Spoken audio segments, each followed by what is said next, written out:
The Radio Forest Podcast. Cy Curnin, welcome. Nice to talk to you, Forrest. How you doing there? I'm doing really good.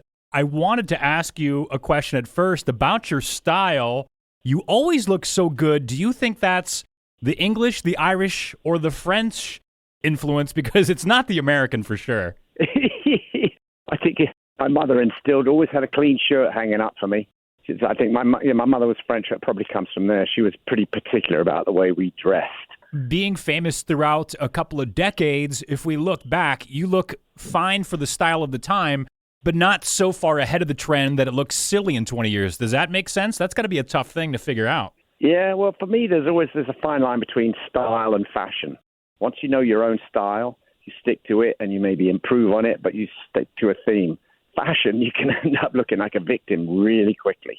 That's a really good point. So it's more of your style and not necessarily fashion, but then you can be aware of fashion trends. Yeah, exactly. That's how I like to look at it. I mean, I remember somebody once said, if you've worn it once in your life and it comes back around, do not wear it again. Oh, like bell bottoms or? Yeah.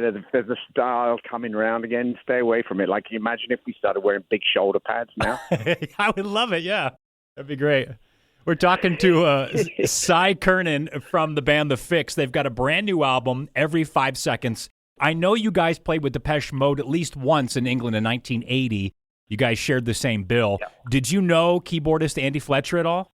I did. I'm so sad to hear of that. I was just talking, I had fond memories of, we did a festival in Italy, in San Remo, right after that date you just mentioned, and we sat there and emptied the bar till 4 a.m. And I remember him being such a sweet guy. He was very interested in the keyboards that Rupert was playing in the band.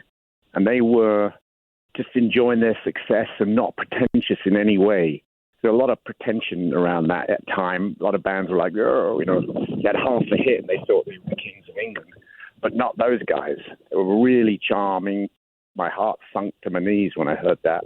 The keyboard is super important to the Depeche Mode sound and the Fixx too, but those guys aren't like the frontmen. It's not like, oh, that's a keyboard band, but if you didn't have it, that feeling of the songs would evaporate. It'd be really weird to hear a song that didn't have that subtle influence. It kind of sets the mood. Yeah, it's like a soundscape. If you were to describe what a lot of the keyboard sounds can do, it's the night sky, it's the lighting of a song. It's these kind of subtle rhythms that pass through the changes in the chords. They're not necessarily playing the chords, but they do create an atmosphere. So without that, it would definitely be a naked event, that's for sure. Now, to keep being a huge downer, did you also happen to know Yes drummer Alan White? Yeah, I did. Another sad day for that. But a good friend of mine, Mark Mancina, who known for his Lion King soundtrack, he did produce an album for Yes some point. So I was just talking to him. He was super saddened by it all. They just kept dropping. I guess that just makes us realize we need to celebrate the moment because you never know what's in store for any of us. All humans, we're so busy arguing over things that are completely meaningless in the scheme of things that we need to sort of find the love and just bring back some true depth to the moment that we're all in. So you got to live as if it's the last 3 minutes of your life. Look at it consciously that way. You'd be like, I love you. I love you. Yeah. Remember me this way. I love you. You guys got the new album, Every 5 Seconds. You finally recorded Lighthouse. We finally found the moment, yeah. It took a while. It was time. We found the right groove. We found the right moment in the studio. And I think the times that we're living in required a lighthouse to bring us home from the storm we're all experiencing. So even more important to put that on an album now. But that's been the hidden gem of the Fixx for a long time. You guys would only play it live. There was some like bootlegs from live festivals you might do, but it was a crowd favorite. Explain why it never ended up on record and why now was the time. Like you just kind of mentioned it. It kind of felt like it was right. But, how old is that song? Yeah. Well, I think that song first aired in 1997, 98, and then we played it for a couple of seasons. And then you're right, it fell through the cracks, and then life changed. We were writing a different style, and by the time we came around to the writing for this record, like I say, the times just seemed to fit the lyric. It was all about the lyric, and I remember my grandfather telling me about the lighthouse near where they lived. It would flash around every 5 seconds, and the ship's captain would know his way home. So I keep looking at the times we're living in as a storm, and this every 5 seconds, just look for this light. And then every 5 seconds, it's your breathing, it's your heartbeat, it's the people closest to you that you would, what would you grab if you only had one thing to grab? You'd grab your loved one, maybe yourself, but something close to you. So that's what we wanted to convey with the song, and here we are. So that's the title. That's where the reference comes from, every 5 seconds. I wanted to ask because there's a band that has an album called Every 6 Seconds, and I had heard that was how often men think about sex. And then listening to this album, I don't think that's what Cy and the guys are going for. Yeah. No, it's just to do, the balance between betterment and bewilderment. Your mind is constantly searching for acceptance. Did my mum love me? Do I love myself? How do I love, it's not so much sex, it's connection, sense of being. We're like a balloon that we never tie the knot in. We blow air in, we blow air out. We blow air in, air comes out. But if you tie the knot, you suffocate. But you have to keep it flowing with belief, trust, love. We could do a whole show just about people that have covered the Fixx or put them in movies. Interesting cover that I had heard was the band Powerman 5000 covered One Thing Leads to Another. What was your impression of that, and did you hear it before it went public, or did they release it and then you heard it? Yeah, they released it and then I heard it. It just amazes me how I was able to mouth those words out and sing them rhythmically. Because when you hear someone else singing them, and I'm wondering, are they thinking the same thing I'm thinking when I'm singing them? How is the cadence working? But it was a real honor. You kind of think, oh, it's like an out-of-body experience, because that song is very much the calling card of the Fixx. So when people start covering it, it's like, yeah, thank you so much. It's like a tip of the hat.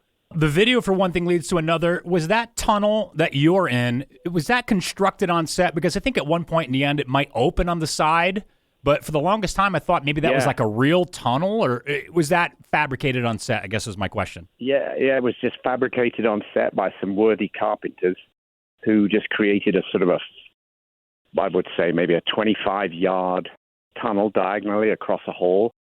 In those days, they would use video cameras where you could just really pump up the white balance on it, so it would really blast the white light that was in the tunnel so you wouldn't see the edges. And it just became an endless tunnel at that point. Now, let me switch tracks real quick. What would you say is difficult about hiking that people don't expect to be difficult? You always pack the wrong things. What kind of wrong things have you fallen for in the first couple of times? Well, suddenly you think that you're going to need to change this, that, and the other. You may need to burst into sort of like some nice resort wear halfway up the hill when really all you want to do is just flop down in the same clothes you've been in for a week, and maybe you should have had one more pack of wet wipes. So how many pairs of socks would you take, say, for like a 5-day to 6-day trip?